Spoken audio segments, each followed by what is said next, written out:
বিরোধী দলের কাছ থেকে তো আমাদের মাননীয় প্রধানমন্ত্রী, সংসদ নেতা জনাব তারেক রহমান সংসদের ফ্লোরে এবং সংসদের বাইরেও একাধিক জনসভায় তিনি বলেছেন যে এই ব্যাপারগুলোতে মতামত দেওয়ার জন্য।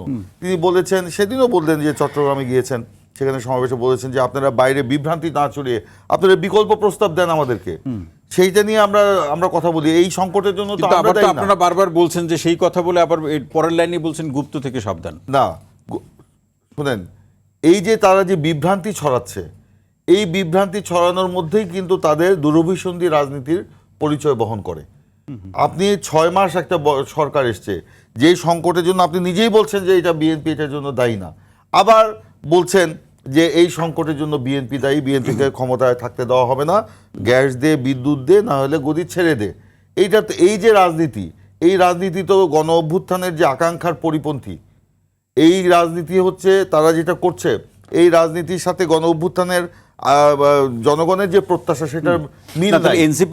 এনসিপি যে এই কথা বলছে, নট অনলি এনসিপি, জামাতও বলছে এই কথাটা। আচ্ছা, মানে জামাতও বলছে। কিন্তু আজকে যে বিদ্যুতের সংকট, সেই গভীরে আপনাকে যেতে হবে। জ্বালানির যে সংকট, সেটার গভীরে যেতে হবে। একটা স্টেশন করতে 3 বছর সময় লাগে, 6 মাসের মধ্যে কি একটা আপনার স্টেশন, গ্যাস স্টেশন করা সম্ভব না। একটা গ্যাস যদি আমি আমদানি করতে হয়, সেখানেও 3 মাস, 4 মাস, 6 মাস সময় লেগে যায়।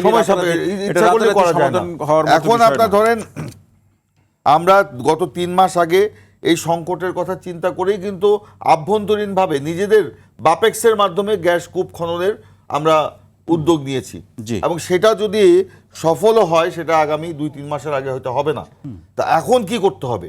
এখন করতে হবে আমাদের ম্যানেজ করতে হবে, ধৈর্য ধরতে হবে, ম্যানেজ করতে হবে। আপনি ইচ্ছা করলে আলাদিনের চেরাগ নাই যেটা জ্বালিয়ে দিব আর এখানে গ্যাস চলে আসবে আর বিদ্যুৎ সব। কিন্তু বাংলাদেশের বাস্তবতা আমরা যদি একেবারে, হ্যাঁ, আমরা আমাদের মাননীয় প্রধানমন্ত্রী কথা কি বলেছেন যে আমরা কোনো অজুহাত দিয়ে এই সমস্যাটাকে আমরা আড়াল করতে চাই না। সমস্যা হয়েছে, আমরা অ্যাড্রেস করছি, দিন রাত পরিশ্রম করছে। গতকালকে মাননীয় প্রধানমন্ত্রী আমাদেরকে বলেছেন যে পরশুদিন রাত 1টা পর্যন্ত তিনি এই একদম লেম্যানদের সাথে কথা বলেছেন কিভাবে গ্যাস সমাধান করা যায়, না কিন্তু কিভাবে গ্যাস উৎপাদন করা যায়। উনি একদম গভীরে প্রবেশ করছেন। উনি মন্ত্রী বা অন্য মন্ত্রী বা আমলাদের উপর নির্ভর করছেন না, তিনি নিজে আপনার ওনাদেরকে ডেকে নিয়ে এসে উনি এই ব্যাপারে কথা বলছেন।